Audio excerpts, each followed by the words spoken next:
Welcome, everyone, to Morning Invest. I'm Clayton Morris. Hey, coming up on today's show, are we at the Bitcoin bottom? Newbies are selling off their Bitcoins like crazy because they're panicking and they're scared, but you have a lot of big institutions and a lot of big whales that are doubling down, experienced traders that are just sort of sitting there with their arms crossed right now, saying, hey, we got this because we're about to see an explosion possibly. So we're going to look at the charts this morning, number of key different data points right now and how this market could explode. We're also going to look at the eviction moratorium this morning. Troubling news as this is about to head to the Supreme Court.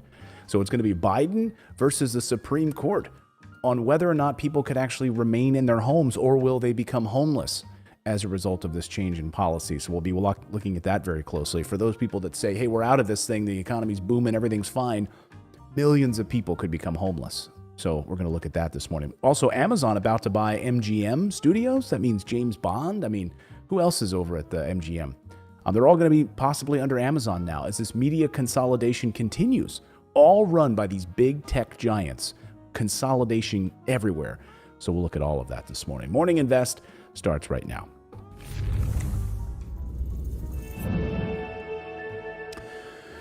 Welcome in, everyone. Welcome to the Morning Invest Studios. Clayton Morris, so glad to have you here this morning. Hope you guys are all doing well. David's in the control booth, my producer. How you doing, David? Good morning. Doing great. You have the camera on today? Yes. You actually turned the camera on this? Wow. It's on. Did you get a haircut? Haircut, shaved. Or just a shout? All kinds of stuff. Oh my gosh. I was just saying, wait a second. Something looked different. I couldn't tell. Was it a haircut? It was a beard shave? Or if you just had a shower? Real job, everything. It's all trim my fingernails. Like I just decided, I knew Friday was coming. It's formal Friday, so I'm just prepping, getting ready. That's right. Formal Fridays. Hope everyone is doing well. We have one of our longtime viewers, Mark Phillips, who had emergency surgery yesterday. His wife was taken over for his chat yesterday, and during the show had to be rushed into emergency surgery. So we'll hope, I saw in the chat thread, everyone was just sending your family love and prayers. So we hope that Mark, hopefully everything is doing okay this morning. So let us know if you're able to tune in here. Hope everyone is doing well. Hey, I wanted to share this. This is pretty cool before we start the show. This is funny. I don't know if do you guys drink wine? Do you ever have a glass of wine and you ever try to put it in your dishwasher? Well, one of my big things that I can't stand is, when you go to the dishwasher and try to put a wine glass in there and you think, God, this won't fit. It has a little thing that bends down. These are one of those things that will change your life. So I saw this on TikTok this morning and I absolutely love this. I was like, this is exactly how my whole life changes just in a short amount of time. Oh, I can't unload this darn thing. Oh, there we go. Here we go. See, it always does that, right? Boom, boom, boom. And you're like, why do I even try? Well, this person on TikTok lowers it. There's a little button. So she runs to the dish. She's like, whoa, it works. So as soon as I saw this, I ran right. Yeah, look at that. You press this little button on the side of your dishwasher right there. Boom, and it lowers on that one side. It just drops down. So she gets up and runs to her dishwasher. She's like, I got to try this. Sure enough, it works. And no joke, I went and tried it, and it works. I mean, I'm changing lives here, folks. I know so many of you right now are going to try this later when you're like, this thing, I don't care if it's a wine glass, but you're like, this one thing won't fit in here. Boom, there's a button. You just push the little thing, it drops down on one side. How do we not learn this stuff? I guess they should show that in shop class when we're in high school or something, because man. Right. Should be mandatory. These are the things you need to learn in life. Here's how to get super glue off of your fingers. Here's how to lower the wine rack in your dishwasher. I could have used a mandatory life hack trainings, I could have used here's how you get super glue out of the lens of your Sony camera when you try to add a wide lens with super glue. I just did that to ruin a camera a couple weeks ago. Oh, brother. You put super glue on a lens? So how did you think that was going to go well? Okay, so I have a Sony ZV-1. It is a point and shoot camera, and it is a 24 millimeter lens, so it's pretty tight for vlogging. So I wanted to widen it up a bit, and there's this little wide angle lens that you can get that you stick on with 3M tape, but the 3M tape just wasn't strong enough. So I was like, well, if I super glue it, that should keep it on. But when I did, it worked. But then when I shut it and it stayed overnight, it leaked into the mechanism that makes the camera lens come out. And so the lens wouldn't work. So I had to go in there and grind it all out. And I used a knife. I got it working again, but it's like my side camera now. It's definitely not a main camera. Not your finest moment. No, not at all. Moment. But I, because I spent literally on Saturday or whatever it was, some article popped up and I just sat there reading like 50 life hacks that we all should know. And I just kept, it's one of those ones you really keep having to click through like 50 pictures because they get the clicks on every one, But I just kept going. I was like, wow, you can do that with peanut butter? I was like, wait a minute, you can do, like, that's how you can get super glue off of something? Like, you've got to use baking soda and this, and super glue just, like, dissolves? I was like, wow, that's how you lower a wine rack? Man, that's brilliant. Good morning, everybody. In the chat, Sunshine Speaks is here. Mastodon is here. Big Vito is here. Uh-oh. Billy Stillman says, you look great, David. Why, thank you, Billy. Yeah, David shaved for the first time. That's the first time I've ever seen you without a beard. Yeah, it's about the first time in probably like 8, 9, maybe 10 years. Josie, thank you for your super chat. What's the news on the stimulus for people without kids? Well, the infrastructure debate still continues. We're still waiting on any kind of movement from what Republicans are going to plan to do here on infrastructure with Democrats are going to plan to do. So there's nothing yet to announce on that front, sadly. The next round of child tax credit stimulus will be coming out soon. Plus up payments are going to continue through June if you started getting those. How many of you filed your taxes, by the way? Did you get your taxes in? Trevoria says you can use vegetable oil to remove super glue, David. So here's what I want you to do. After you've already drowned your camera in super glue, I want you to take your camera and now drown it in vegetable oil. And let's see how this works.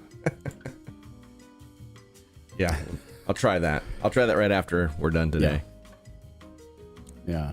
Kate T says, usually not a fan of beards. My little girl just came from the dentist. She got a palate expander. This is Ava. Let me see this thing. We were hoping that it would actually, like, the dentist would, like, kind of, like, totally permanently close the mouth so she can't yap, yap, yap, yap, yap. But let me see. Whoa, there it is. Yeah. So we're going to get a metal detector. Beep, beep. You won't be able to go through security now. You got this thing in there. How's it feel? I can't really talk because every time I try to talk, it goes.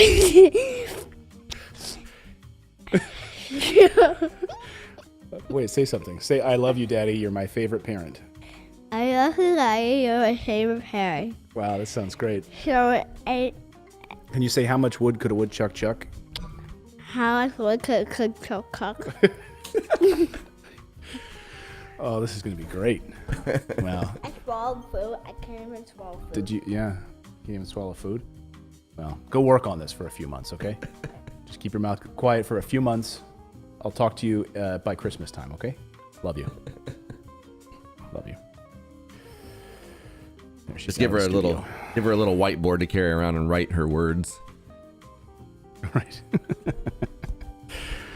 Oh, brother. That's good. My son just got his out. He had his for like 6 months, and it saves a whole lot of pain and anguish if you get it done at a certain point, right? Get this palate expander in, and so her teeth are like perfect right now, but once those like molars come in the adult teeth, it'll like screw everything up, and then they'll start like, so by expanding it, it like leaves the space open, so then the teeth will come in properly. She's losing teeth left and right. So my son just had his done. His is complete. He just got his out. He's like, wow, it feels so weird. He's like, I keep touching the roof of my mouth. It's gone now. Where is this thing? Brooke Jones says, I came just in time. She's so cute. Thank you so much. All right, I'm just going to, before you get into the market stuff, I'm going to flip it into member-only mode. So if you are not yet a member of the channel, go to morninginvest.com oh, there goes my voice. It's .join.com/join and sign up. So we're going into members only mode right now. All right, members. Thank you so much. We got a lot of news to get to today on the show. A lot has happened overnight. A lot is happening in the markets this morning. We're getting earnings today from retailers. This is the final day of earnings season. So if you're following paper assets, if you follow the stock market, I don't invest heavily in the stock market at all. No need to enrich those guys on Wall Street. But this is final earnings. But I like to look at those conditions. I like to see how these companies are performing in the more broader economic conditions right now, given a pandemic, people using stimulus checks, et cetera. So we've got Walmart, we've got Home Depot, we've got Macy's. Guess what? Shocking shock of shocks. We'll get to the broader market. We'll get to Bitcoin in just a moment. But shocking that they beat expectations. Walmart exceeded expectations today, doing much better. Their earnings is up. Price is up this morning, 3% already this morning. Also, Home Depot up, Macy's up. And according to the data this morning that I've been reading, the reason Walmart is up nicely is because of stimulus. Shocking. I know, isn't it like so surprising that Walmart would have actually done better thanks to stimulus money? Not a surprise, actually. So, this is again, people went and spent money. People went to Home Depot and spent money to improve their homes. People actually had extra money. They went to Macy's. They bought things. And this lifted the earnings of Walmart. It lifted the earnings of Home Depot all around Wall Street. Again, it turns out, as many people have said, when you have money in your pocket and you have that extra liquidity, you're able to spend it. You're able to improve your house. You're able to buy clothes for your kids, for summer or whatever it is. Or you're able to just buy food, going to Walmart and actually provide for your family. I know it's shocking. So earnings out, those companies doing well, and it's all tied to the stimulus, according to Walmart. So will we see a fourth round of stimulus? I mean, you can imagine some of the plays on these stimulus stocks in the next couple of months. If we get these infrastructure bills through, I mean, just think what some of these big stocks are going to do with money flowing in for child tax credit money that'll be coming to people. The Walmart, people being able to travel again, people be able to buy back to school clothes for their kids, people being able to buy computers for their kids for school if they have to do remote learning or otherwise, even just picking up a cheap netbook or a Chromebook. Do they sell netbooks anymore? Remember netbooks? That was like the big thing. Or just connected the internet was a piece of crap, like little PC. They were terrible. I had a netbook, man. The thing hardly ran at all. Remember, everyone was telling Apple, like, you got to create your own netbook. And Apple said, just called them a big calculator. Right, yeah. So people will be able to buy stuff thanks to stimulus money.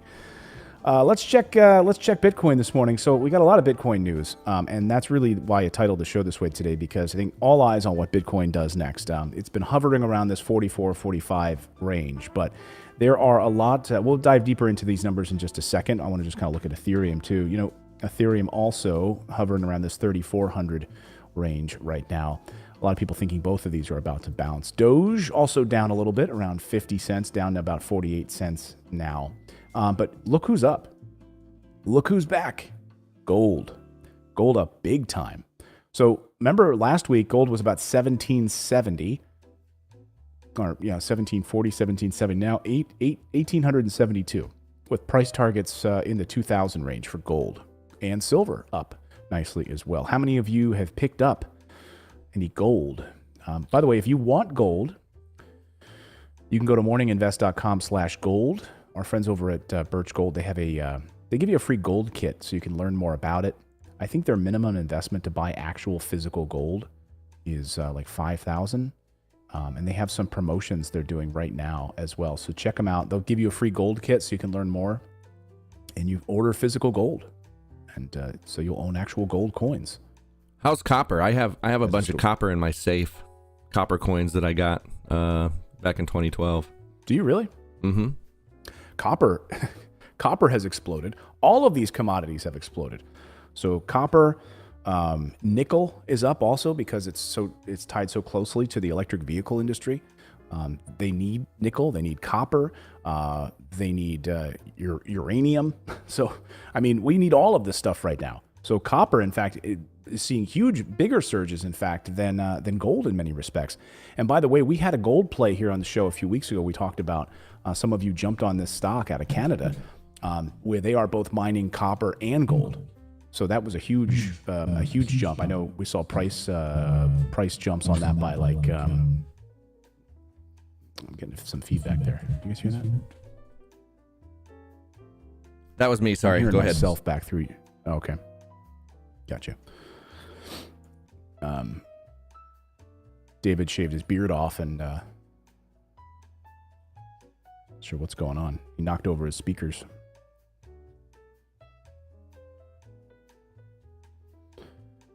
Okay, Grover's back. Good. I was just getting worried about it. So this guy, everyone was asking, how's his paw? So I have a little towel laid down here on the chair because he's got this bloody paw.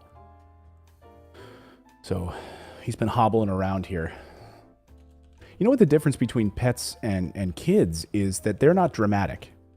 Like dogs, like he has like a bloody paw and he's like, yeah, this is bloody. And he's just like, I'm just going to lay down. I'm not going to complain about it. You know, I'm not going to talk about it. But then like one of my kids, this is funny. So yesterday, you know, he got this bloody paw thing, right? And he's like, oh, I can't walk. I'm hobbling, you know, I'm hobbling. And then all of a sudden he sees a cat and he just tears off after it. Like he's like, oh, I just forgot that I have this bloody paw. Right. And the cat disappears like up over a fence and then he comes hobbling back like, oh, I can't do this. I can't do this. And I told my son, I'm like, it reminds me of you. Like when you get hurt, you know, it's like, Daddy, I just stubbed my toe. And he's all dramatic. You know, he's like, oh, he can't help with the chores, you know. But then his friend comes over to play and he's just running around like crazy. And then his friend leaves. He's like, oh, I'm back to hobbling again. I can't. That's kind of like how I am with anxiety. I used to, people are asking about the beard thing. I'm going to go on camera real quick while I tell the story, but so here it is, no beard. But anyway, I had anxiety. I would get panic attacks really bad. And I realized that if I got myself doing some other action, I could actually get myself out of it almost right away. And so I learned how to do that. So I didn't use any medication or anything and got over that anxiety because I would realize that as long as I had something to occupy my mind, I forgot about it. And so that's kind of, if I ever feel it coming on now, I'll put on a song where I know the words, or I'll do something, some kind of action that pulls me out of it, and then I'm good to go. So I think that kind of can work with anything. Brilliant. Yeah. So, you know, you got a bloody paw and you're being overly dramatic, and then suddenly just be like, squirrel, shiny object, you know, take off after it, go running after it. So let's look at Bitcoin this morning. Let's dive a little deeper into these numbers this morning as sort of our top story. You know, a lot of newbies right now are selling off Bitcoin. 1.1 million noobs panic sold. This is according to the data this morning. So these are people who, you know, don't understand the markets really well. They think that the thing is dropping, like, oh my gosh, this is going to drop all the way to zero. What am I doing? I can't handle this. But then what you have is all of these like Bitcoin bulls, like Tom Anderson. You remember Tom? MySpace Tom? Yep. Who created MySpace? He sent out a tweet yesterday with laser eyes saying, buy in the dip. So he just jumped in big time into Bitcoin. You know, but again, a lot of these, you know, heavy selling in response to hints from Elon Musk that Tesla may soon sell its Bitcoin stash. So we saw Bitcoin prices tumbling to their lowest levels in 20 weeks as it's, you know, hit around 42,000. But then we have Glassnode, which is the on-chain analytics provider. If you dive into like the flow on there, you'll see that like most of that cash was all from like new traders who just got out. They just took a loss and they're like, I can't do this.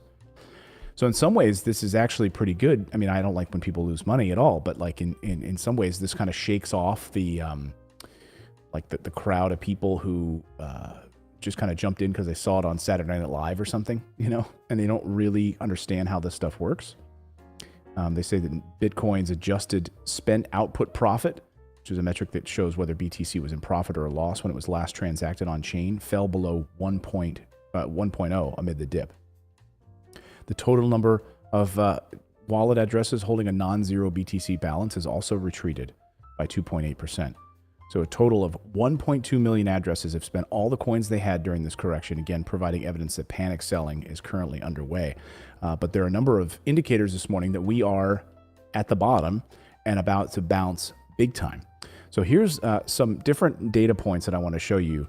At the top of your screen here, you see this ascending correction that we had. Then we had, of course, this big dip, and we see another little correction and another dip, and we hit this 42.5 range. But you had a bunch of volume still coming in to this position.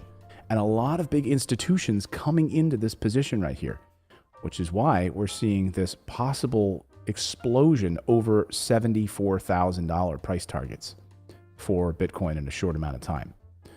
There's just a number of big companies. I mean, you have literally JP Morgan now hiring, I think, 4,000 people just to handle Bitcoin sales. Like, they're going to be on the phones with potential clients evangelizing about crypto. So they're going big into this. There are, a lot of big companies investing heavy into Bitcoin as a store of value. So I think we could be seeing the bottom of this correction. Maybe it'll go a little bit lower, but there's a number of points all sticking right now that these Bitcoin charts say that the worst of this pullback may be over. And a lot of people, as you see, a lot of big guys jumping into this right now. The 14-week RSI has now dropped to 53, which has consistently acted as a solid support. And it marked an end of the corrective pullbacks during the 2016-2017 bull run. A lot of people saying, hey, this looks very, very similar to what we saw before, like when 2017 hit and we saw this explosion. So is this about to be the breakout point for Bitcoin, an explosion in price? How many of you are jumping in? How many of you picked up a little bit of coins? Let me know in the chat below. Where do you come down on this? Do you believe these indicators, or are you in one of the camp that's sold out? Like, I'm talking even putting $100 in right now as a store of value. So we will look more deeply at that as these prices continue to climb. At the end of today's show, I'm going to show you two alternative coins that I am very bullish on. And I'm going to show you some of the data on some of these positions, and you're going to be, I think, blown away. Look, we are in altcoin season right now. Like, we are in this spot right now where these altcoins are bouncing big as we saw this Bitcoin dominance retreat. So you're going to see a lot of these DeFi projects are bouncing back. So there's really good indicators here. By the way, later today, I'm going to be releasing my Polkadex video, my interview with the executive director of Polkadex, about their plans, what they're planning, and of course their main net is about to launch in the next few months. It's going to be huge. Yes, all exciting stuff. So we looked at the people's currency this morning. We looked at crypto. I want to look at God's currency, real estate, gold. We already looked at gold a little bit, but here's another market right now. What's going on in real estate? Well, investors are betting big right now on commercial real estate. So I don't understand this. Maybe, David, you can help me understand this. I got an itchy nose. I hate that. Where you keep getting the itch. Yep. Like, it won't go away. I get that. When does that mean like people are thinking about you? I don't know. For me, it's like anytime I go live. It's like anytime I go live, my nose starts itching, and I don't know why. I think maybe it's like a nerve thing. I don't know. But one of the faces that you made earlier, I could tell you something was wrong. You look like you could do a very good, not Al Pacino, shoot. Now I'm forgetting his name. The Godfather. Marlon Brando? No, Robert De Niro? Robert De Niro. Yeah. You ever do an impression of him? No, but I wonder, your face shape, like your eyes went, and it looked just like his expression. You should work on that. I'll work on that. In the mirror with a Robert De Niro video going. You talking to me? I'll have to play with it. Are you talking to me? So, itchy nose. Anyway, investors are betting big right now in commercial real estate. I don't get it. I really don't. I mean, maybe I'm going to ask you in the audience, like, do you guys see a lot of people wanting to go back to office space? So investors right now are really, look, a lot of it is because of government support, right? So these banks are still funneling a lot, getting money to these big landlords. And they're buying up these properties. They're betting on this in-person future right now. High-rise office buildings are largely empty. About 1 out of every 2 hotel rooms is unoccupied. Well, think about all the companies to support shoppers. Think about all the companies that during this, they had to invest in a completely different infrastructure. They had to invest in computers for their employees and things, help them with internet to build this whole infrastructure so that they could do their jobs from home. And a lot of them, why would they go back? Think of the money that they're saving in rent and heat and all this other stuff. And if they didn't see a lull in production, like maybe they even saw more, like an increase in production because people are happier that they're not having to drive to work through traffic and, like almost going falling down on somebody. And just having a little bit better experience. I mean, there's one story I saw yesterday about, hey, a lot of these companies are going to allow you to stay home like 1 or 2 days a week and work from home. Most people, though, have found that they hate Mondays and they don't want to be at work on Fridays. So almost every office building is going to be empty on a Monday and a Friday because everyone's going to just stay home, make it into a 3-day weekend. Why would you take, well, maybe you would. I was going to say, maybe you'd take Wednesday off. That'd be a smart play. Damn, itchy nose. I have like a Velcro strip over here. Maybe I'll just rub this Velcro strip on my nose. That'll help. God, sorry. But like more than a year into the pandemic, high-rise office buildings right now are largely empty. 1 out of every 2 hotel rooms is empty. And right now, what's so bizarre is that by most measures, according to the Wall Street Journal, the U.S. commercial real estate market is in great shape. They fell far less than in 2008. I don't get that at all. And right now, pension funds and private equity firms are buying up as many buildings as they can get their hands on. And they're betting that all these people are going to be coming back into this space right now. I wonder if that has to do with because there are a lot of companies like where the main headquarters has the building. And so they would still have to keep the building because it's like the main headquarters. They still have to hold all that paperwork and stuff somewhere. It's not like the executives are going to be like, hey, you guys each grab a tote and take it home and keep it in your closet, the back of your house somewhere. Maybe, but maybe not. I mean, I think what we're seeing right now in cryptocurrency and a lot of these decentralized environments is that why would you go to an office? Like this I mean, yes, there's serendipity that can happen by you meeting with someone in the lunchroom and coming up with great ideas like at Apple and, that's great. But for the most part, for most of these companies, just think about like online real estate agents. Think about that right now. There's a company called EXP, which is exploding. They've got agents now internationally where it's basically like a cloud-based brokerage. So you don't go to a Coldwell Banker office and actually go into a physical office where they have to have printers and fax machines and all that crap. No, you have a cloud-based brokerage. So there's no infrastructure. There's no office. Like, to me, that's the future. I just don't see this. I don't get it. I agree, but what I was saying is I think that there's a lot of companies that have that infrastructure with the printers, with everything in place. They still have all of that stuff that they're storing. Like the workers aren't going there, the employees aren't, but they still have that infrastructure there because what are you going to do? Let's say you decide, okay, well, all of our employees are working from home.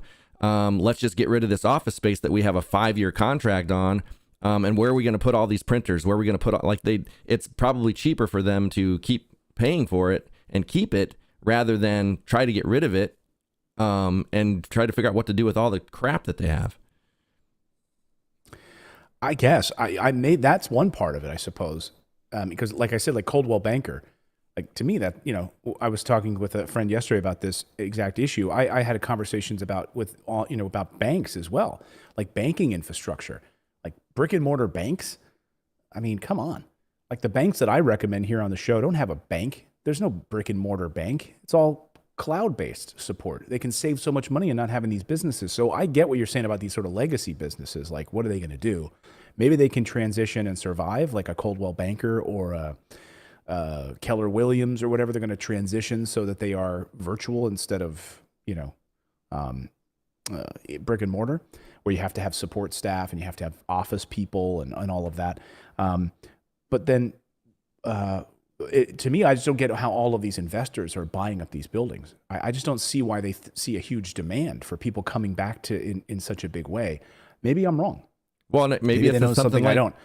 Maybe it's something like, like they see it like the market. They see a dip and they're like, okay, this is the time to buy in because then it's going to go up at some point.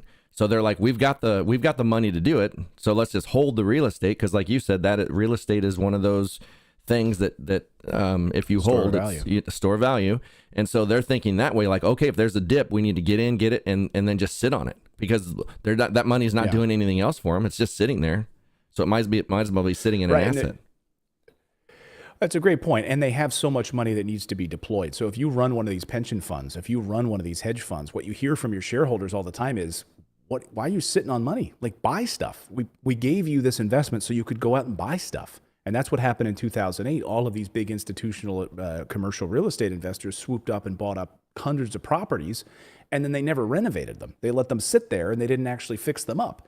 And then we had a huge backlog of vacant houses across the country because these hedge funds bought up all these properties and didn't do anything with them, didn't know how to find good contractors and let them sit there. And they got all kinds of fines and penalties from the different cities and health department violations and high grass and broken windows. And so these hedge funds were like, we need to sell these properties.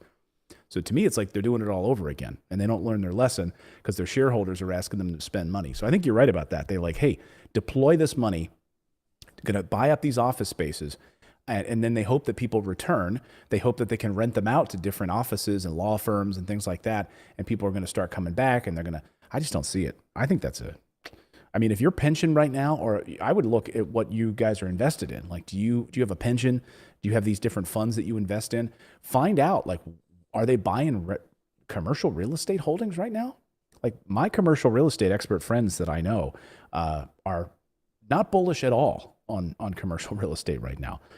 So anyway, I brought that up. I thought it's an interesting story. Also, lumber prices. We've been watching lumber prices. They've dropped from an all-time high, $1,600 for a square pallet, now down to $1,300. So lumber prices are actually starting to come back down again.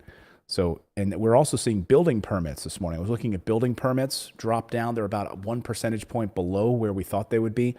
So I think contractors, big builders had said, wait a second, this might be a little too hot, this housing market. We're going to pull back on construction, which is not good. It's not good because we have a housing shortage in this country. So any kind of pullback on building affordable housing or any kind of housing right now is not good. But we're seeing lumber prices come down. We're seeing demand for commercial property rising, and we're seeing building permits dropping a little bit. That kind of rounds out. I look at 3 different currencies, right? There's government currency, fiat currency, which is garbage. Every government currency in world history has collapsed. There's the people's currency, which is new, right? That's cryptocurrency, which I'm very bullish on. It empowers people to be broken away from this corrupt government system. And then there's God's currency, gold, silver, real estate, things that are of the earth that are never going anywhere. And those are my favorite stores of value. And at least in the real estate sector right now, we seem to see some really good numbers here, except for those building permits. So that's that. Hey, I want to tell you how you can get some free stock today, by the way. And, you know, if you want to follow me over on Public, is what you should do, by the way. I post over there all the time about different trades that I'm investing in, things that I'm looking at. If you want to get a free stock, you can get one from Morning Invest listeners. And it's so confusing when you're starting out learning how to trade. I've gotten so many emails from you that said, thank you so much for this show. I'm learning so much about how to invest. And it can be overwhelming, right? There's so many barriers to getting started. And if only a small group of people, like usually the 1%ers usually end up doing well in this, but you don't have to. And that's where Public comes in. You'll get a free slice of stock when you go to public.com/morning. And it can be a premium stock too, like Apple or Amazon. You can pick that slice of stock, or Tesla. We're going to talk more about Tesla in a minute. But they make investing inclusive. They make it educational. They make it fun. And it's almost like a social network. So I'll go over there and post things that I'm watching in the markets, and you can comment, follow me right there. I'm Clayton Morris over on Public, and you can follow me, you can comment, and you get to see the trades that I'm making. So I bought a stock last week, a smaller cap stock. They make LEDs. And so I bought into a stock, and I saw some of you were commenting and wondering learn more about that particular stock. So they're creating new, more inclusive culture for investing. And you can actually start investing there with as little as $1. Yeah. So go to public.com/morning. You can follow me on Public and see what I'm investing in. You can even start investing today with as little as $1. You'll even get a free slice of stock when you join. Just go to public.com/morning to download the public.com app. And valid for U.S. residents 18 and older, subject to account approval. See public.com/disclosures. And this is not investment advice. No, seek your own advice. Learn, due diligence, learn. All right. We got a lot more to get to here today on the show. This news is the #1 story right now, trending in finance. And I'm a little struck by this. Michael Burry, of The Big Short fame, course, he was the one who accurately predicted the collapse of the mortgage market in 2008. He shorted the mortgage market. And of course, the movie The Big Short was written basically around him, Michael Lewis's great book. Well, he now just revealed in his March holdings that he has a $530 million bet against Tesla. Against Tesla. He put shorts against 800,000 shares of Tesla, $534 million. He thinks that he thinks that Tesla is going down. There's Michael Burry. I don't know. He's one of the first investors to call profit, of course, from the subprime mortgage crisis. And investors, he thinks, I mean, this is all as of March 31st, by the way, because he files this with the SEC. He owned 8,000 put contracts with unknown value, a strike price, or expiry, according to the filing. And then this morning, of course, and yesterday's share of Tesla fell more than 4%. Its losses are down nearly 20% right now. He's really betting against the EV company. Now look at Tesla's sell-off so far year to date. So is this a good buying opportunity? I mean, they're opening Tesla right now is opening the new Gigafactory in Berlin. They made a boatload of money off of Bitcoin, but maybe he's shorting them because Tesla's profits were mostly tied to their purchase of Bitcoin. So maybe Michael Burry sees something here. He's like, wait a minute, their real profits didn't come from selling Teslas. They came from buying Bitcoin. I kind of like this, actually. Maybe it's giving like Elon a little taste of his own medicine after the crap he's put people through in the Bitcoin market over the past few days in the big sell-off. But maybe there's other reasons too, because all these other EV automakers now are producing battery electric vehicles of their own.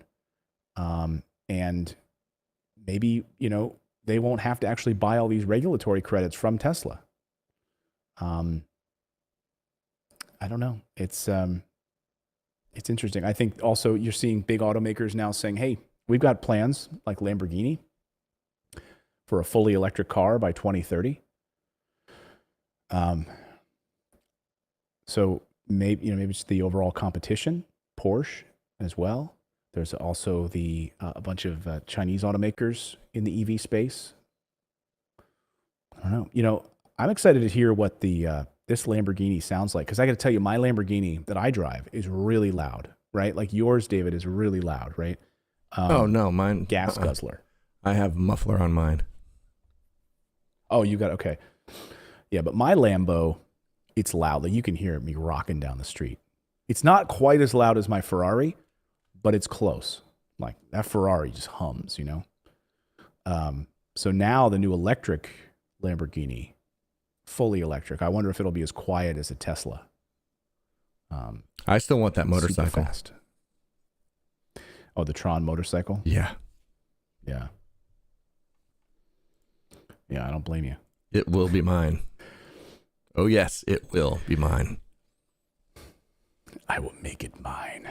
Well, we talk about, obviously Elon Musk talking about Bitcoin over the past few weeks and saying the environmental concerns with Bitcoin, it's inefficient, and that's why potentially Tesla's dumping Bitcoin, etc.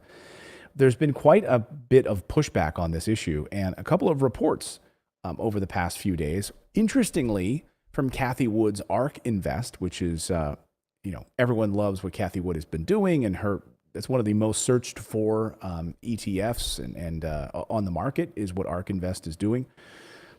They came out with their own project to say that Bitcoin mining is actually net positive to the environment. The concerns of BTC's energy consumption are misguided. So it turns out, this all came on the heels of what Elon was tweeting. Global asset manager ARK Investment Management explained that the concerns are misguided.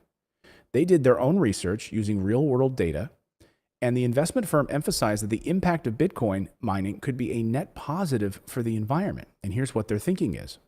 In our view, concerns around energy consumption are misguided. Contrary to consensus thinking, we believe the impact of Bitcoin mining would become a net positive to the environment. we demonstrate how mining could impact the amount of renewable energy provision to the grid by transforming intermittent power resources into baseload generation by way of energy storage. They published this together with Jack Dorsey's Square company, arguing that Bitcoin is key to an abundant, clean energy future. They say that we illustrate that renewables would be able to satisfy only 40% of the grid's needs in the absence of Bitcoin mining, but 99% with the commercial subsidies associated with Bitcoin mining.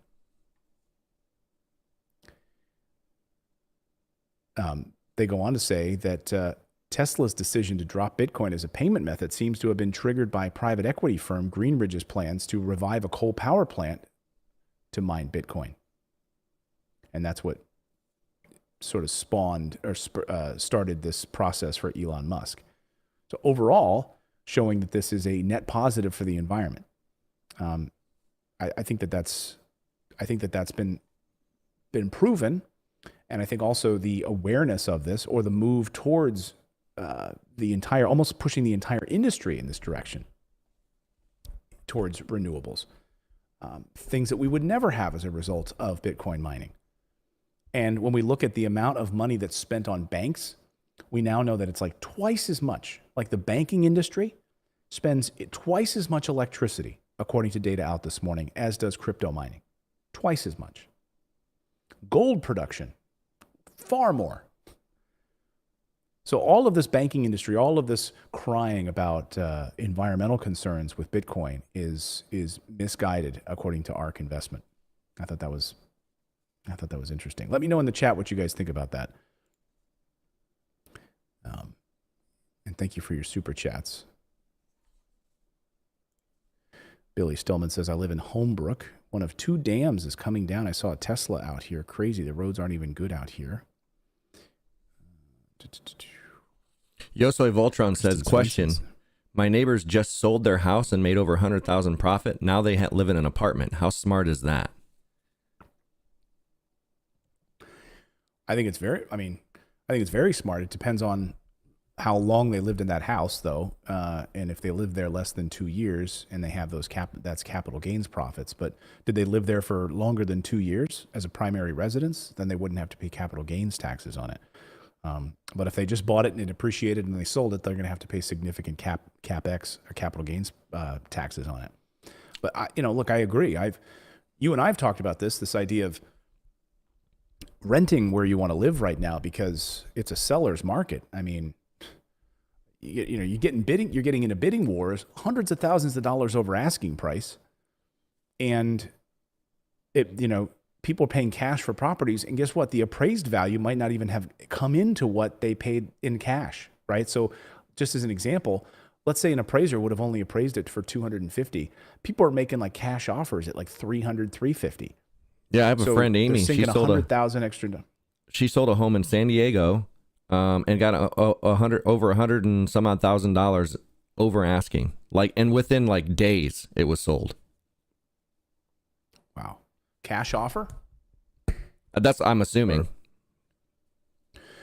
I mean, you can certainly make that offer, but then the bank has got to back it up with a mortgage, right? So the bank's going to come in and do their appraisal, and if that's fine that you want to offer that amount. Well, she sold it. She moved to Nashville, so it sold. Wow. Yeah. I mean, the bank might say, "Hey, we're only going to give you, you want to offer $900,000 for this house? Great. We don't think it's worth that much. We'll give you a loan for $800. You got to come up with the rest. Then your down payment of 20% just went up to 40% or something. So that's certainly the case, but And then Frank DeLeo, talking about the story earlier, says U.S. investors are addicted to ancient models, and isn't that the truth? So's the government. Sure. Mm-hmm.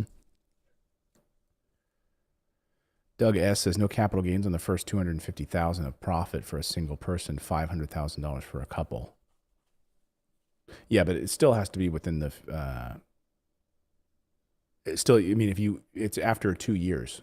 Like the capital gains, if you live in the house as your primary residence for 2 years, then you won't have to pay that. But if you're there only a year, you will have to pay. If you're there then less than a year, it goes up. And then when you hit that 2 year mark, it drops. Crazy. Some more news to get to here in a moment. I want to get to this. So Amazon is about to make an offer for MGM. So, folks, we're continuing to see like the mainstream media consolidating under just a few billionaires.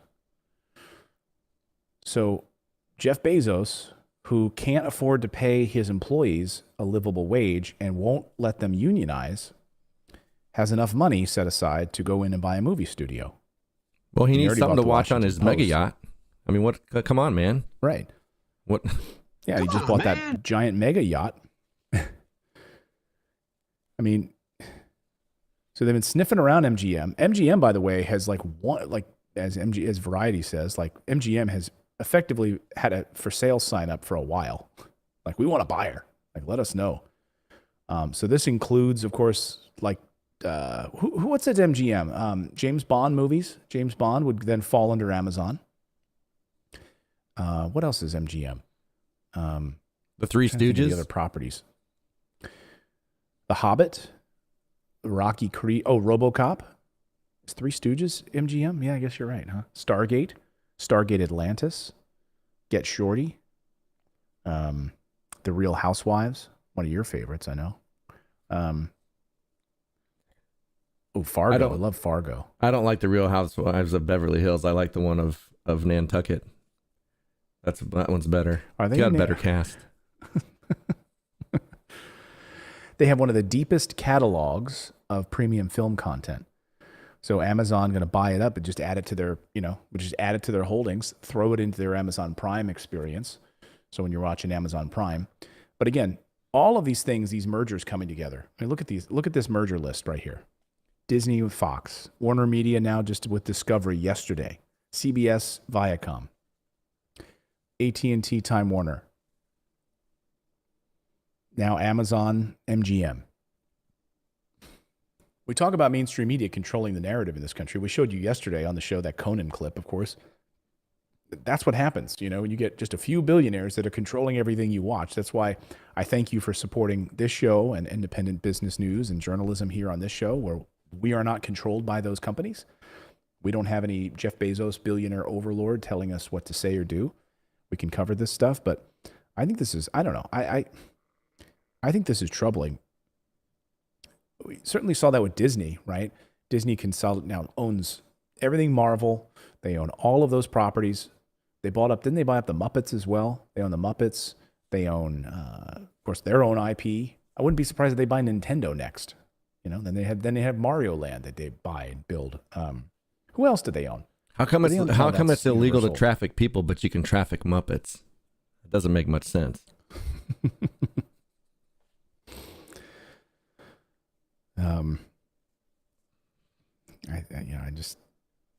I don't know. I'm not a fan of these like big consolidations of these companies right now. I think it's it gives us it's like food. If you look at there, I saw a chart one time that shows like all of the companies that own all of the food that we eat, and it's like we just have this illusion of choice.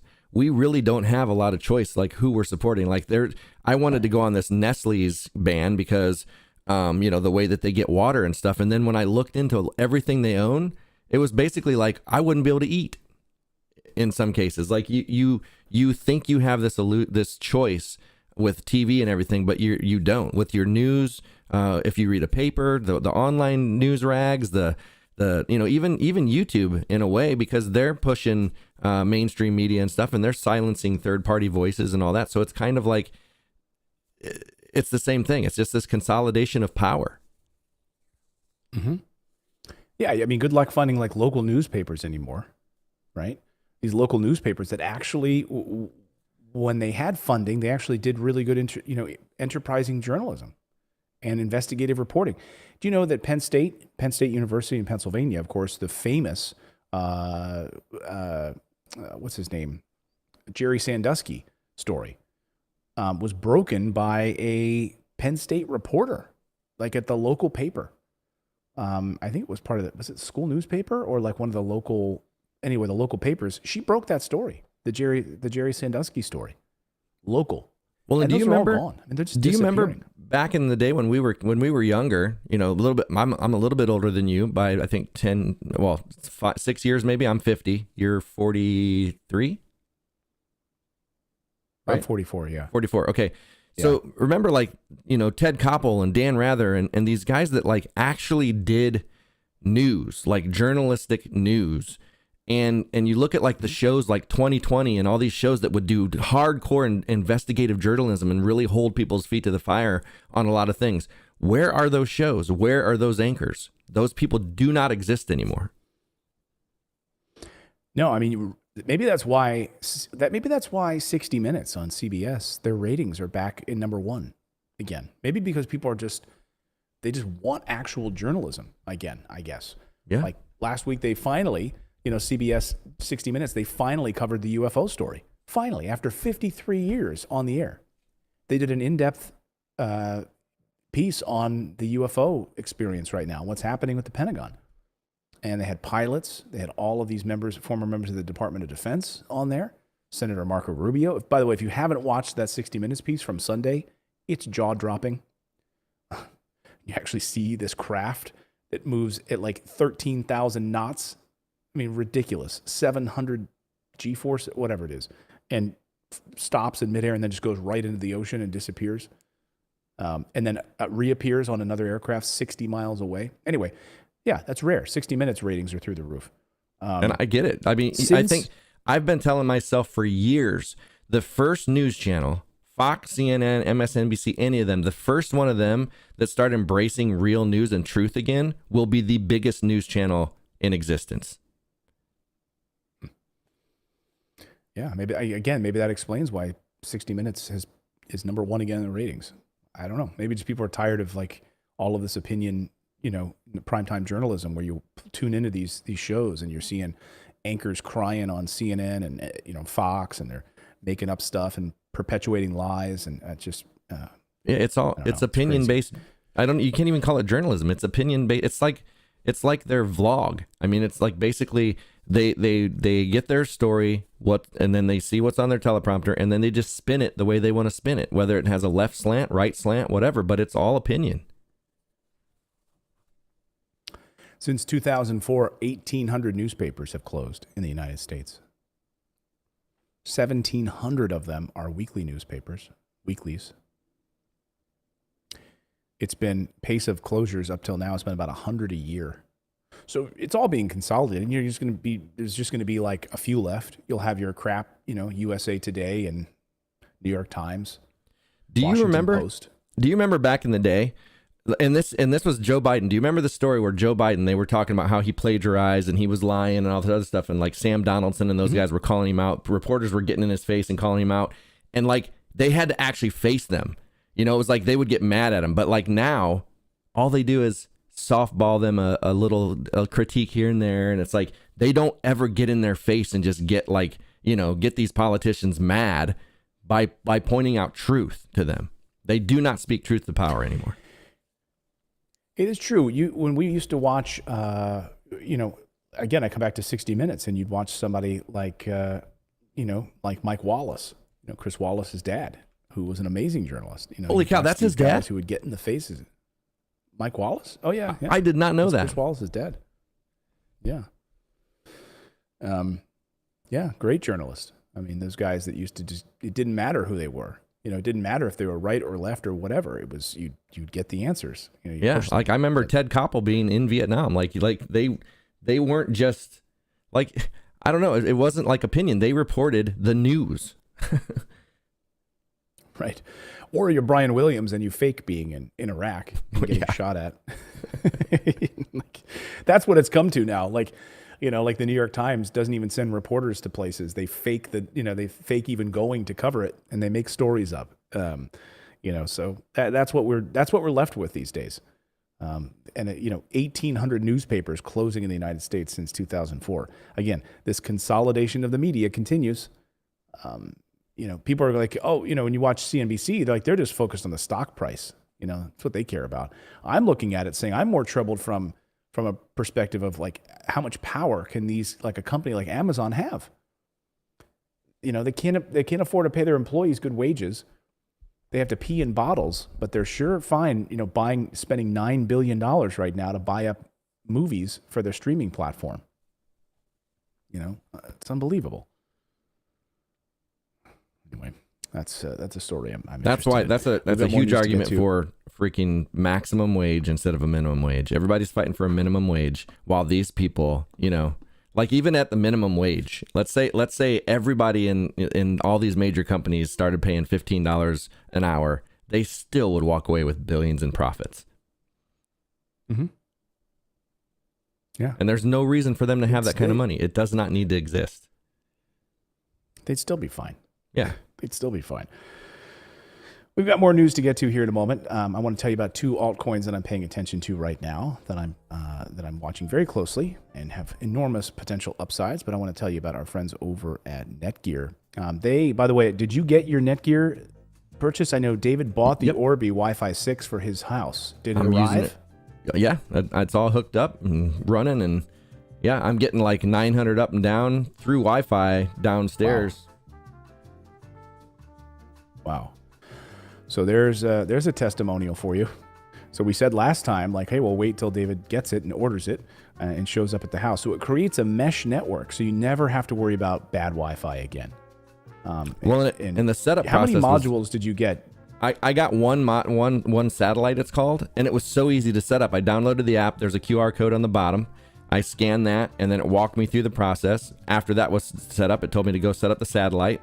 So I went downstairs, set up the satellite, and now I've got like one upstairs right here in my studio, and then the other one is downstairs in the corner of the living room. And I've got Wi-Fi even if I go out to the edge of my yard, which I couldn't before, and I've got full signal of Wi-Fi out on every edge of my yard with it being that close to the window. So I really love this thing. Wow. This is the Orbi 6, the Orbi Wi-Fi 6. It's the best and latest in Wi-Fi, a masterpiece of connectivity. It covers your entire home with unmatched speeds and performance for more devices than ever before. In any part of the house, with Wi-Fi this advanced, you're going to want it everywhere. And guess what? You can save 10% right now on America's #1 choice for Wi-Fi at netgear.com/best Wi-Fi with promo code morning10. That's netgear.com/best Wi-Fi with promo code morning10. You have to use that morning10 promo code. So if you have crappy streaming at home, you try to do work, you gaming, video calling, anything like that, you need to get the best Wi-Fi for your house, and you'll never worry about bad Wi-Fi again, thanks to Netgear. So check them out and get 10% off at netgear.com/best Wi-Fi is the website, netgear.com/best Wi-Fi, and use that promo code morning10. That's high praise. I'm going to have to order that. That's awesome. All right, I'm going to do that for the home studio here. Yeah, no, I like it. Plus the thing that, real quick, the satellite has 4 inputs for Ethernet as well. So I actually have my Sonos and my Hue now that I can plug in downstairs instead of having up here out of the 4 ports that come out of the satellite. So that's kind of a different thing, because most of the satellites don't have Ethernet ports out. Right. And by the way, I just bought, so funny, I have a Netgear gigabit switch right here that I have. So they make great gigabit switches. So I have this. So I've had to add more ports to my existing Wi-Fi setup in here through my PC. So you can avoid having to get these switches for the different things. So there you go. Thanks to Netgear. All right, I want to look at the markets right now, and I want to show you 2 coins that I'm very bullish on and looking at closely. By the way, today at noon Eastern time, tune into the channel because I'm going to have my interview with Polkadex, the executive director of Polkadex, on what's happening there with their company as they approach their mainnet launch. Some exciting stuff. But so here, let's look at Bitcoin dominance here at the top. 39% down, was it 40, over 40, dropping Ethernet, ETH down 19% right now. Here's the market cap right now, 2 trillion. So a large amount of volume had been wiped out thanks to Elon Musk and other reasons over the past few days. Let's look at the charts here. Let's see the top, Bitcoin at the top here. Dogecoin still sitting at about 48 cents. Cardano also up 7 days, up 17%, but down about 4%. right now. XRP is one to watch. I was looking at this, charting this one a little earlier this morning. XRP up nicely. This could be a nice little breakout move for XRP. These are not the two coins that I'm talking about. I want to show you here in a second, but just keep your eye on XRP. It's already up nicely. They're going to be in court this week. The Ripple lawsuit with the SEC. They're back in court this week. So hopefully getting some favorable news for XRP. I'm telling you, once they get the all clear, and that, if that court case goes the way that they want it to, we could see this just it'll explode. So right now it's just kind of been consolidating, sitting here waiting for what's going to happen in that courtroom. And I don't blame investors waiting, just like, okay, I'll put a little money into it. We'll see what's going to happen here. Well, here are two alternative coins that I do want to talk about, and I think have enormous upside right now. So let's take a look at Internet Computer. I want you to think about this for a second here. I mean, how would you like to be able to publish things on the internet without having to use one of the big tech companies like Amazon, Facebook, Google? Like, what if I could publish a blog? I could publish stuff just on the internet without having to use one of those big gatekeepers that we're just talking about, like Amazon, buying up MGM but can't pay its workers fair wages. Wouldn't that be nice? Well, that's where ICP comes in, Internet Computer. It's quickly become one of the most talked about coins on the market. It was launched on May 10th of this year. So very, just a little short time ago. Of course, we saw a huge spike after it launched just a short time ago. And within the first day of trading, it spiked from 146 up to 737 that day. Then it came back down. It's been holding around 318. And it's got a $39.4 billion market cap. $34 billion. So like Ethereum, like blockchain, the Internet Computer blockchain is built around this idea that helps to create smart contracts to power various apps and networks. So here is their market cap right now. Their all-time high, 737, all-time low, 146. So developers can use Internet Computer, ICP, the blockchain, to create websites and other internet resources such as social media, web applications, decentralized finance applications, DeFi apps. However, unlike Ethereum, Internet Computer blockchain is much faster and it's less expensive. So the price targets right now for ICP, I'm just blown away by this. When you sit back and think, David, I don't know, but you think, oh, I got to build a website. Who am I going to use for Amazon Web Services? Heck, the CIA even uses Amazon. I mean, yeah, look at when Amazon has an outage. Look how many sites go down. Yeah, exactly. So imagine being able to use this decentralized blockchain that's not tied to Amazon. These tech billionaires, these oligarchs who are running the show, who are running everything. This is why I talk about this stuff. This gives people the power. It's not run by Google. It's not run by Facebook. It's decentralized. So you could create a blog. You could create your own bank on this blockchain. It's faster than Ethereum. It's decentralized. It's more secure, by the way. It's much faster. It's less expensive. I mean, folks, what more do you want? I mean, no wonder there's price targets for ICP. Look at this. Through the end of the year, we're here at, 3, 4, 5. Look at these price targets. Explosive numbers. And look through 2028. Just keeps skyrocketing through 2028. I think the big thing is the big thing that distinguishes ICP from anything else is its proprietary protocol. It allows anybody to create software or publish information on the internet without relying on Amazon, Google, or Facebook. So ICP, let me pull up their chart. Let's see where they are today. And let me pull up the latest chart here. Look at that. Talk about, this is a 4-hour chart, ICP. In many ways, you don't get a prettier chart than that. Where's it going to go from here? Just going to continue this little downtrend? Or are we, look, we don't even have much of a track record. It's been chugging along at down, like a staircase, little rise, back down, little rise, lower lows, lower highs. And will we see this thing explode? So anyway, all I'm saying is keep your eyes on this. watch these patterns of ICP as you look at this data, I believe, wildly undervalued. This is not investment advice. Do your own homework, chart your own charts, and make your own decisions, but I am very bullish on ICP.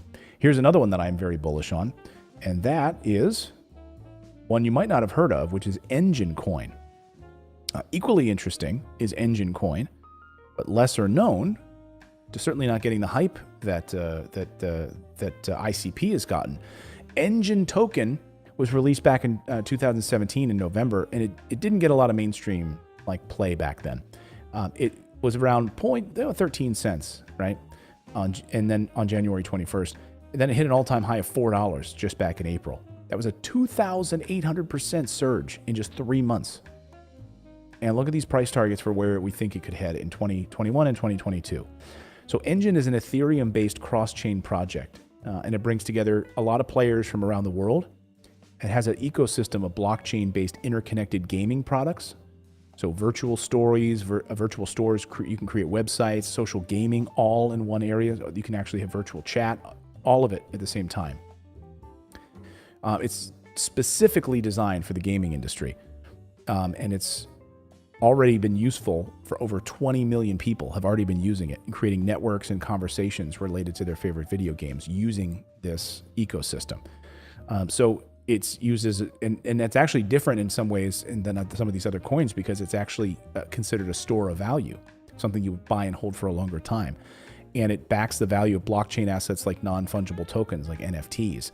So think about this. If you're an engineer of a particular game like World of Warcraft or Epic making Fortnite or something like that, you could build a currency backed by the Engine token.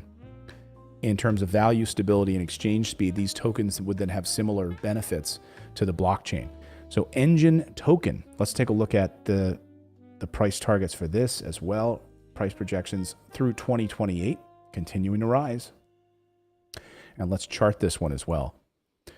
Again, this is what I'm bullish on. Do your own homework on any of these. Chart your own ones. When I show you something I'm bullish on, just get your own chart out.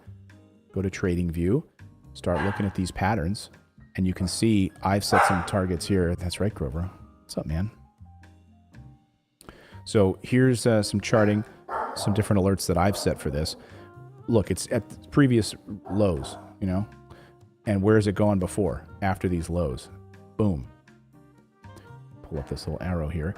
So after we saw these other spots and nice pops, now we're seeing this nice downward. This is a 4-hour chart. Continues, and we have these nice little patterns here that I love. So down, up, down, up, down. Where's it going to go from here? Okay, maybe back down a little bit, and then. So I've got some targets set here, some alerts set for when this breaks out of this pattern, right around $2. So I want to see it break this pattern here. Once it does, I am going to be jumping into this here. Once I have confirmation that this thing is breaking out, this is what I'm going to be enjoying. A little Engine coin. ENJ is this coin.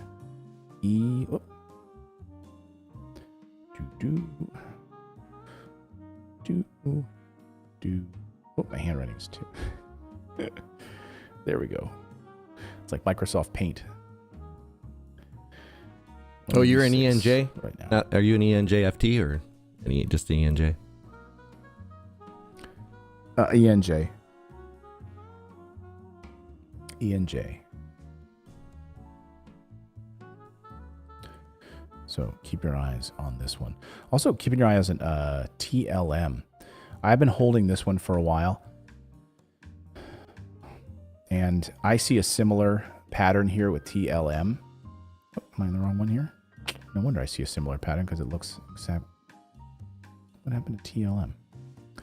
This is not one that I was going to focus on today, but I just saw my charting here or from earlier today. I own TLM already. I'm waiting for this to bounce back.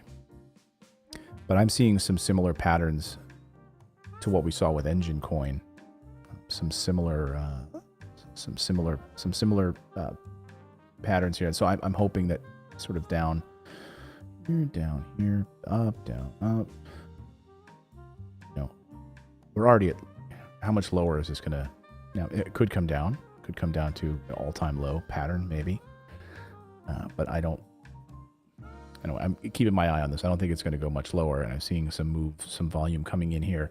So just, we saw some volume hit here and here. So anyway, keep your eye on TLM also. And one other one I was looking at today, again, is XRP. I already mentioned XRP earlier in the show.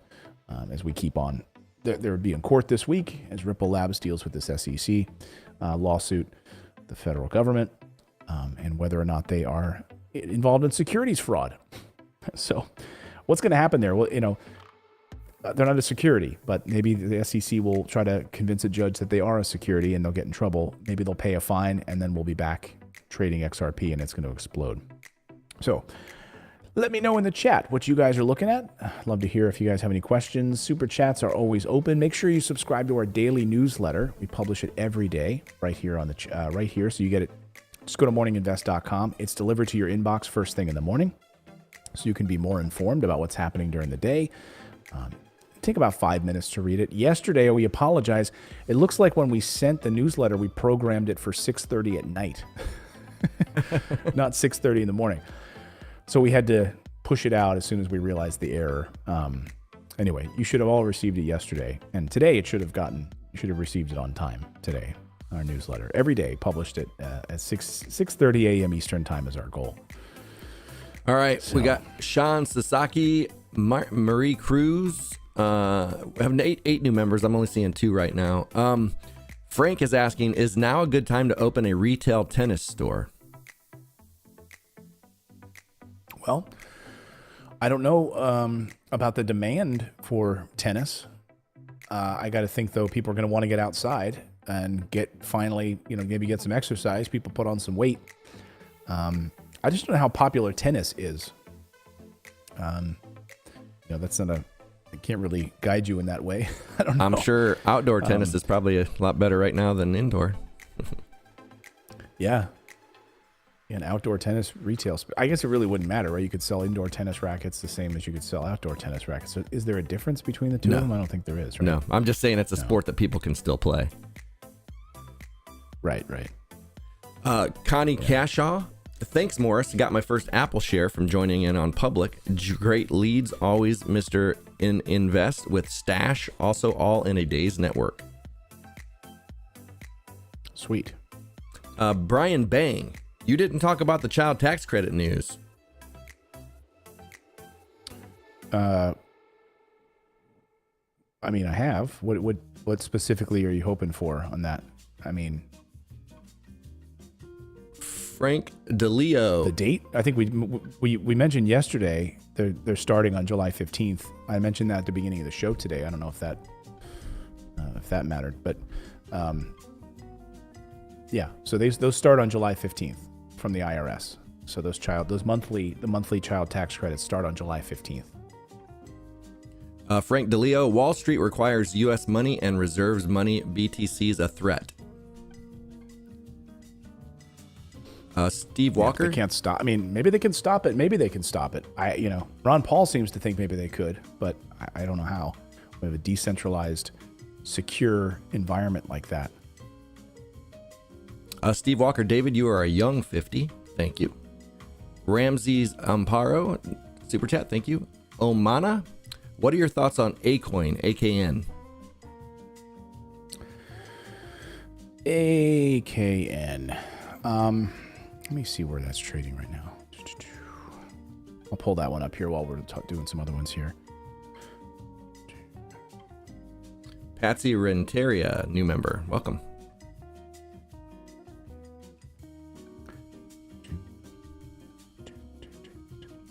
Here's AKN. I don't know what the news is. I haven't been following this one to see what kind of news has been coming here, but it's at the bottom of the support levels here. So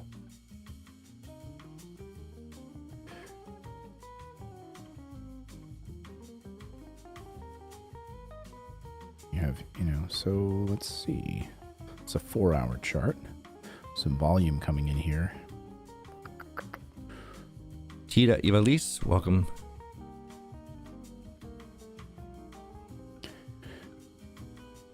It broke some of these patterns over the last broke out of this trend here. Oh. Got it wrong. Is that called an Argyle? Sorry. An Argyle sock. Can't get that. No, I can't get it. But anyway, broke out of this trend line here. So, yeah, that's one to keep an eye on for sure.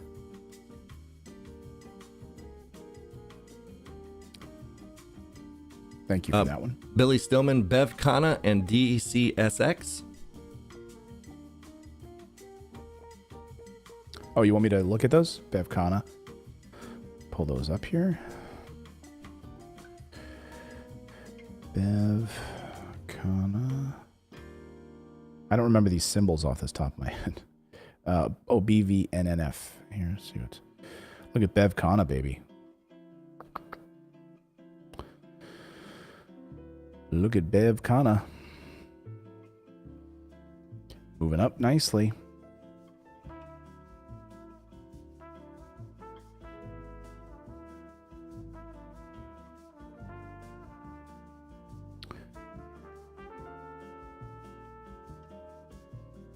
Yeah, so it got some previous support, support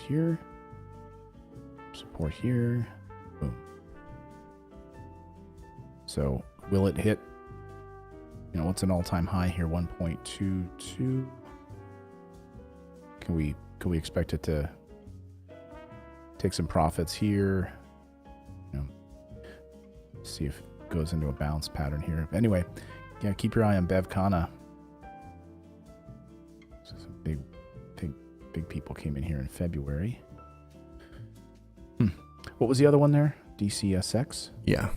DCSX. Direct Communications, yeah. Again, that may be the same thing here.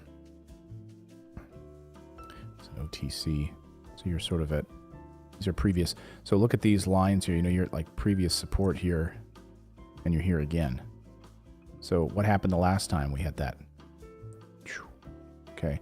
So if this happens again, this is why you want to be charting these things and setting alerts along, as these things happen. You can take profits as these things move. So you could take 25% profits here,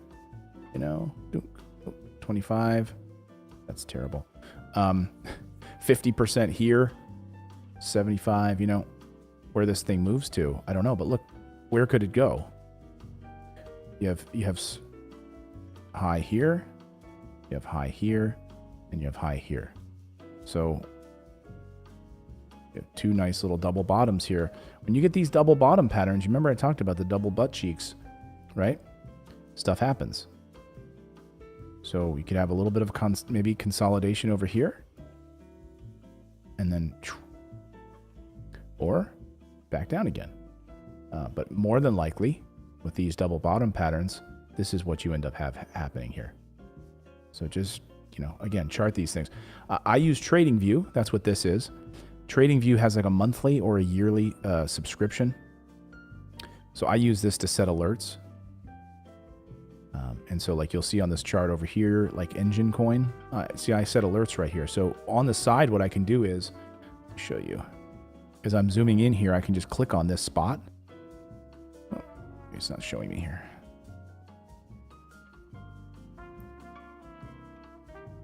Oh, because I'm using the brush. Hold on, that's why. Sorry, folks. Anyway, I don't know why it's not letting me put a... Yeah, normally I would just be able to, wherever on the crosshair pattern, I would be able to put an alert, and it'll send it to my watch, send it to my phone, sends it right here on the browser. An alert will pop up, so you can set alerts throughout. So you can also go up here and do it, and I can type in an active alert. I can pause them at any time.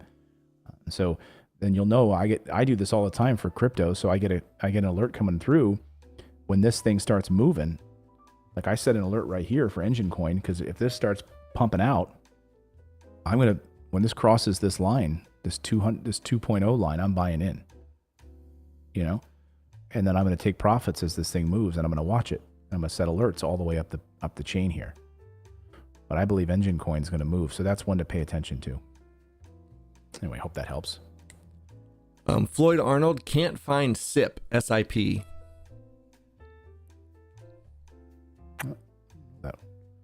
Not sure about that.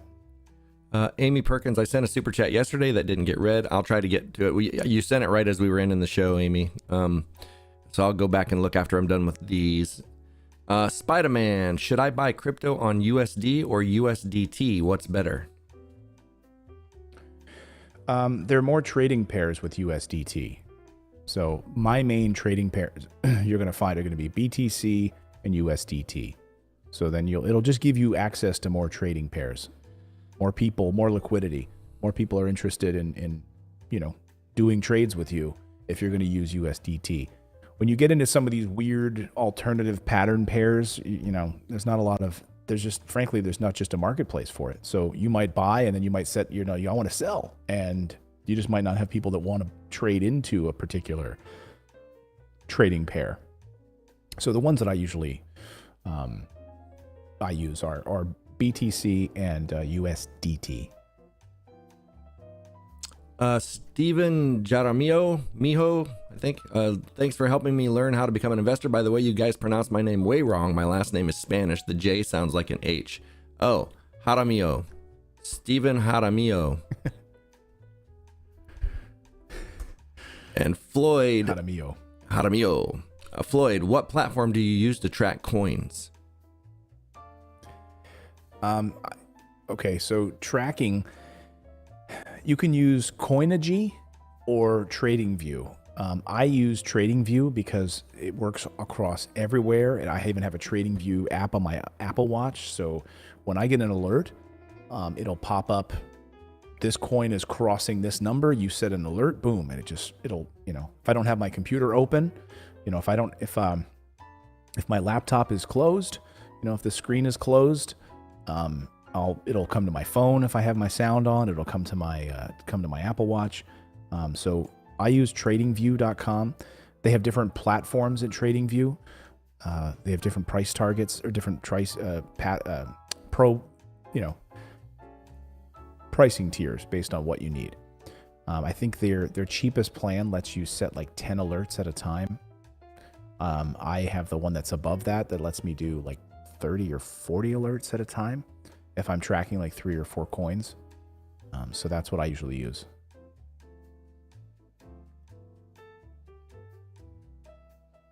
Coinigy is also a good one too.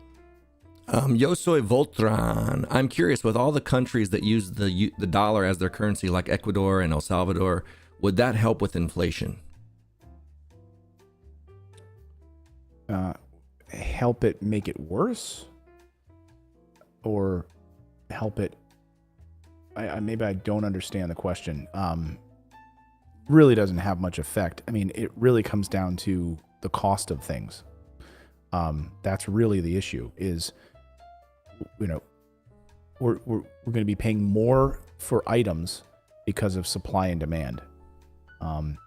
That's what it comes down to.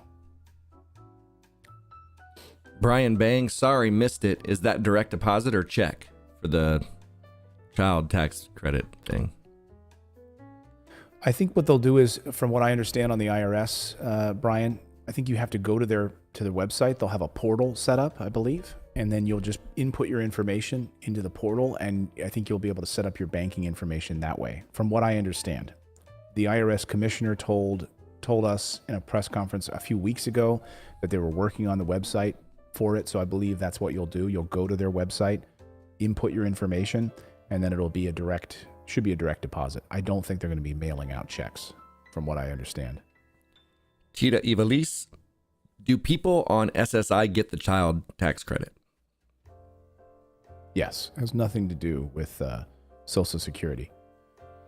Jose Guzman. Hi, good morning. I'm thinking about opening an account in Webull. How do I get the 2 free stocks and change to Bitcoin?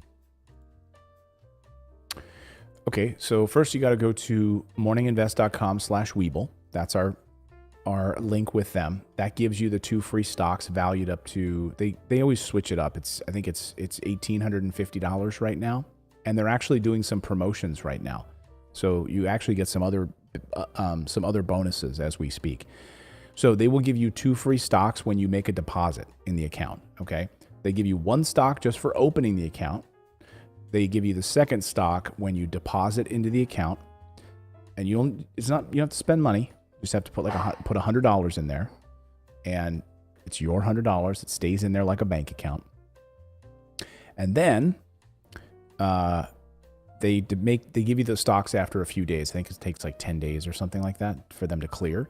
Once you get those stocks, whatever they are, you can sell them because it's a brokerage, and then buy. Now you'll have money in that account because you just sold your stocks, and then you can buy Bitcoin. Or they have Ethereum, and now they have Dogecoin as well. I think they have those. Like, those are the big 3 that they have right now, and they are adding more as I understand it as well. So that's how you do it. Jody Nicholson, what do you think about AUMN? AUMN. Let me pull that up. Check AUMN. AUMN. I haven't tracked this one. Is this the Golden Minerals company?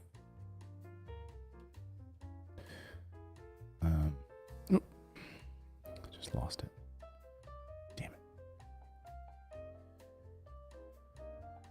AUMN. To be honest with you, I don't really know much about this one at all. AUMN. It's not one I've been tracking. If that's the Golden Minerals company, is that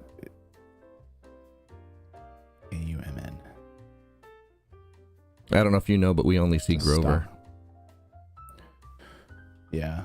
I figure he was more entertaining than me fumbling around on a chart trying to find this. If this is what this is this Golden Minerals company?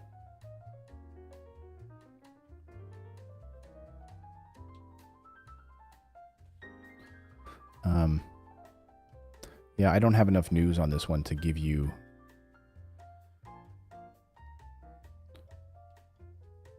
They're up 4%. What are they up right now? This ending candle here on the 4-hour, down about 7. But overall today, up about, it popped a little while ago, up about 8% day. So, yeah, I don't know much about this company to weigh in on it at all. Frankly, I don't know anything about it. I'm just looking at this chart to see if I get any kind of history we've got here.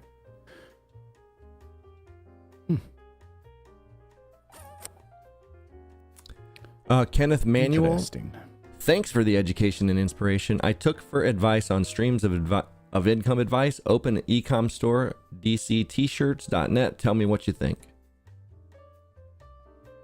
What is it? dctshirts.net. Let's check it out. Ooh, I like that. Ooh, I like that a lot. In fact, David's wearing... Are you wearing one of his shirts today? I'm wearing a Superman shirt. No, I got... Is that Aquaman? Yes. It's got to be Aquaman, right? I believe so, yes. I believe so. Well, maybe. How did you get the licenses for those? That's cool. Yeah, that's what I'd love to know. Because licenses for that stuff is not cheap. Yeah, I was just thinking the same thing. Cool.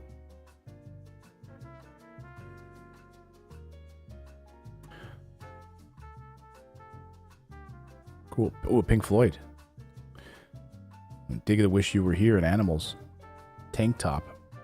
I'm gonna do some gardening in my Pink Floyd Animals tank top. Once I lose some weight. Be out there with my... I'll be out there with my hoe, if you know what I mean. No, garden hoe. With nice your stuff. hoe beater on. I should. That's right. I should mention, where is that? I keep meaning to pull this up, and I keep forgetting. I have it on my one screen here. Someone made a. Rocky made a really nice. Let me see if I can find it here. But while you pull up some other, are there any other super chats we can get to? And We got to two show more this before we leave. What are your thoughts on Litecoin? I am keeping. I mean, when you look at the top of the charts right now. Let's go. I think it's down a little bit. It's light. I think this could be a great buying opportunity for Litecoin. Go ahead. Well, I was just gonna tell Kenneth to be very careful if he doesn't have the licenses for those. And I'm not trying to discourage him, but if he doesn't have the license for those T-shirts, he can actually get sued, and that can be a pretty ugly thing. They don't like when you use their logos without it, without licensing. So just be very careful if you're not licensed. Maybe you are, not assuming you're not. I just want to, okay, he said all licensed apparel. Yeah. So if it's all licensed apparel, then that's sweet. Good for you, man. That's a lot of legwork. Yeah. Good on you. Yeah, Litecoin I think is a strong buying opportunity right now. This is when you got to pay attention to these patterns again. Like you see this here, like this. Oh. So where's this one going to go? Jennifer must be up. The heat just kicked on. So where is this pattern going to go? Like, look at this. I mean, look at Litecoin. This could be like a perfect buying opportunity right now for Litecoin, right? Keep seeing this pattern repeat. Okay. So where's it going to go? Yeah, sure. It could go here. But the patterns that I'm seeing and the RSI and the volume don't indicate to me that this is coming down here. And certainly this is a 1 day pattern, but let me see if we can look at drill down a little bit further. This is a 1 minute chart. Let's see if it breaks this trend line here. So there we go. That's a 1 minute chart dropping. But I think chart this out and see if it can break out here. And maybe you could reach this previous target line here.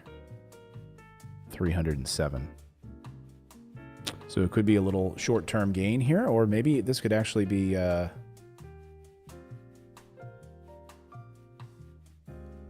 again, this is a 1 minute pattern. So sometimes you gotta pull back and look at the larger picture here. You have to see where these things have happened before. This is back to March. Okay. So you can get too caught up in looking at 1 minute patterns, and you need to sometimes you need to really pull back and see that what this thing is really showing you right now. So I think Litecoin is a strong buy, in my opinion. Do your own due diligence though, not financial advice. But chart it yourself, see what you see, but that's what I see. And then we got a last super chat from Amy Perkins from yesterday. How can states override a federal bill? My fiance still hasn't gotten his back pay from Ohio PUA. They owe him 12 weeks now. So I think what she's saying is, how can they override federal unemployment on a state level? They can. That's the thing. They're making it available to these states, and 18 of them now, I think 18 or 17 are saying, no, we don't want that additional 300. Sorry, thank you, but no thank you. Thank your governor, by the way. So those particular states are saying, hey, we don't need it anymore. We're going to send people back to work. We want people to be forced to go back to a crappy job with low pay. Just to, so people can get their chicken nuggets at McDonald's. And that's what's happening. But they can do that. They can. They're making the money available to them. This is not a law, It's emergency unemployment assistance that's being made available to the states above what they're paying out for people. So thank you, Amy, for that question. Tita Evelise, I know, stupid question, but what are your thoughts on the conspiracy of the vaccine being magnetic? Yeah, was it you that the other day told us in our chat? Someone told us the other day that someone got the vaccine in their daughter, like they got it, and the magnets were able to stick to her arm. Yeah, there's somebody in chat said that. That's crazy. Yeah. I don't know. I mean, aren't all? I mean, in my opinion, don't we know that a lot of vaccines end up having like a lot of heavy metals in them? Isn't that part of the issue? Isn't that one of the things that has people scared about vaccines? I'm not quite sure, but I don't know enough about it, to be honest with you. Do you know anything about it? I don't. That's not a rabbit hole I've ever really gone down. I kind of stay away from that one. Yeah. So I can't speak to that. I don't know. I don't know enough about that to speak to that. I apologize, but. And then Kenneth. And I don't want to spread misinformation if it's not true. You know. Yeah. Yeah. And that's the kind of stuff that, you know, like the way that I generally go down those rabbit holes is I just, you know, I Google it and I start reading and reading and reading, and I try to look at both sides and see what both sides are saying, and then see what side feels logical to me, and just kind of, you know, go down from there. But that's not a hill that I want to be on. And Kenneth Manuel, inspired by you, so thank you. And that's the t-shirt guy. So awesome. Oh, awesome. Thank you, Kenneth. Well, here's somebody else I wanted to pay homage to, Rocky, who is an artist. And you remember a few weeks ago, Rocky sent a photo painting of Grover. So here's Grover, my one-year-old little chicken nugget. Oh, I thought you were talking about paying homage to me. You knocked him down. Why don't you try knocking me down? Yeah, come over here and knock me down. That's pretty good. Is that a voice mod that you have on there? Is that your actual? No, that's my actual voice. So this is my 1-year-old mini pincher, who's my, you know, pretty much my co-host here on the show. That's Grover. And so Rocky was kind enough to send me a painting of Grover, and which is amazing. Anyway, he's been really struggling, and he said he was going to start an online store. He was going to start something if anyone was interested in portraits or paintings or any kind of paintings for their family, loved one. I said, you know, you got to create a website, because he said, here's my Gmail. Can you just tell your audience if they're interested? I said, let's have a website. So he created a Squarespace website with some of his artwork. So if you want to go check it out, it's artverks.com. Artverks, V-E-R-K-S, artverks.com. I like that. And you can see some of the different paintings here. And let me just show you. Here's Grover. So he did this one. It's on his website. Isn't that beautiful? So he painted Grover. We're going to put it on our wall. So perfect, isn't it? That's Gorgeous. really good. Yeah. So if you have, if you have a pet or you want some, just anything, favorite sports star, etc., something you want painted like that. Oh yeah. Beautiful. So reach out, probably send him a photo, and he can do the work on that. All sorts of different designs here and different artwork. So the contact information is on the website. Just go there, put in your info, and connect with them. So I wanted to help share Rockney. Sorry, I said Rocky. Rockney. So thank you for your Grover painting. I really appreciate it. And thanks to all of you for watching the show and being a supporter of the show. Thank you for subscribing, where we cover financial news that you're not going to see covered in the mainstream media. We want to help you navigate this world so you can become more financially literate, more financially intelligent, take some of those short-term profits, whether it's in crypto or other places, whether it's you've got money in the stock market, you've got a 401k, and learn how to make long-term investments with that money. Let's see. Mike M has a super chat. I'm in New Jersey and paid over $100,000 in income tax. I only got $2,000 back. I have 0 write-offs. How can I get more back in taxes? I think that's the wrong question to ask. You shouldn't be hoping to get money back in taxes. What you should be doing is making sure that at the end of the year, you're paying nothing in taxes. that you have enough capital expenditures, losses, write-offs, deductions that by the time you get to paying taxes, you don't owe Uncle Sam anything else. Like it's already been taken from your paycheck. You don't owe anymore. You don't have to send them a big check. And also, you shouldn't expect a big refund. If you're getting a big refund, that means that you've filed your taxes incorrectly, or you haven't been planning your taxes properly. Or you have an accountant that doesn't know what he or she is doing. Because that means that Uncle Sam, for the whole year, now just got a interest-free loan from you the whole year on your money. Aren't you better off having that money in your own bank account that you can invest to buy real estate and do other things with? What that means is when you get that refund, it's not a present. Like that's your money that you have given the government over the course of the last 8, 9, 10, 12 months that they have been holding in their Treasury Department, earning interest off of it. Wouldn't it be better served to be in your pocket? So people get so excited about tax refunds. I don't. To me, if I get a tax refund, that means we've done something wrong. You really want to have like a zero. When it comes to tax time, they shouldn't be sending you any money and you shouldn't have to send them any money if you're planning and doing your taxes properly. If you go to our website at Morris Invest, we work the tax team that I work with at Wealthability. They're fantastic. So let me pull up my website here. And if you go to morrisinvest.com, that's my real estate website. Because we believe in them so much, they are our tax team. So just Morris Invest, that's my last name, Morris Invest. We have a lower your taxes tab. Well, you can also get our freedom number cheat sheet for free if you want. But right here, go to lower taxes. And they're an amazing tax team. You should be working with them all year because it's tax planning. It's not just filing your taxes. And from there, you can then build a strategy, like on how to work with a great tax team. You should be able to cut your taxes by 10 to 40% in 3 months or less. And then keep those tax savings forever, not just deferred taxes. And then strategically redeploy those savings. So whether it's into real estate, into other assets that are performing for you.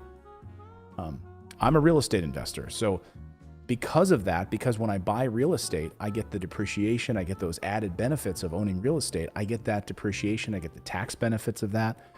And that mitigates any money I might get from a W-2 paycheck. So if you work a W-2 job, you've got to think about how to also buy assets that you can write off on your taxes and depreciate, and how you can actually save on your taxes. That's how you can mitigate what you're paying from a W-2 job, is to have performing assets over here. So if I buy a piece of real estate, like Yosoy Voltron was asking in the chat, he has a condo that he's thinking of selling. He's got some great profits on it. So if he sells it, will he pay capital gains taxes on it? What he should consider doing, he should give us a call at Morris Invest, number one, and we'll help him because we could do a 1031 exchange. So he can actually take that property, roll it into another actually performing asset, and then not pay taxes on those profits. So once you understand how this tax code is written and you begin to navigate it this way, as a business owner, as a W-2 employee, like you can build enormous wealth still working for somebody else. You just have to do it intelligently. Because you're not going to be able to lower your taxes when you work for somebody else if you do nothing about it. Like just working for somebody else and having no other means of write-offs and depreciation and all of those pieces, you're going to continue to be in the highest tax bracket. That's the way the tax code is written. It just does not benefit or reward those people who work for other people. That's the sad truth. I mean, that's the way that our tax code currently is written. If you have a job and you work for somebody else and you have no other investing, you have no other ways of mitigating your taxes, you pay the highest in taxes, bottom line. And so I saw another crypto channel the other day, like talking about taxes, and it really upset me. They didn't know what the heck they were talking about at all. Like they understood crypto, great. They have no idea what they were talking about when it came to taxes. None. So, you make short-term profits from crypto, great. You're paying enormous capital gains if you don't have a way to mitigate those. You just have to understand all of this. That's what we try to teach you here on the show. You cannot do this in a vacuum. So that's my advice on that front. All right, everyone. I think we're done. Yeah, that's it. Right? Well, thank you, everyone. Hope you guys have a wonderful rest of your day. Hope you get to chill out a little bit like Grover. Rest up. Take it easy on yourselves. Be kind to each other. Hope everyone is healthy and well. We're sending you love and kindness in our chat group, in our chat room. If you've been going through anything difficult, we know we've had some people here who have been dealing with hospitalizations and cancer and other things who watch our show. So from our hearts to yours, we hope you heal up, and we're sending you positive energy and vibes. So much love to all of you. All right, everyone, have a great rest of your Tuesday, and we'll see you back here. By the way, at noontime, we're going to have that full interview on Polkadex, so make sure you subscribe to the channel and turn on the little bell notification. We'll have that interview coming up here in just a short amount of time. All right, much love, everyone. Take care.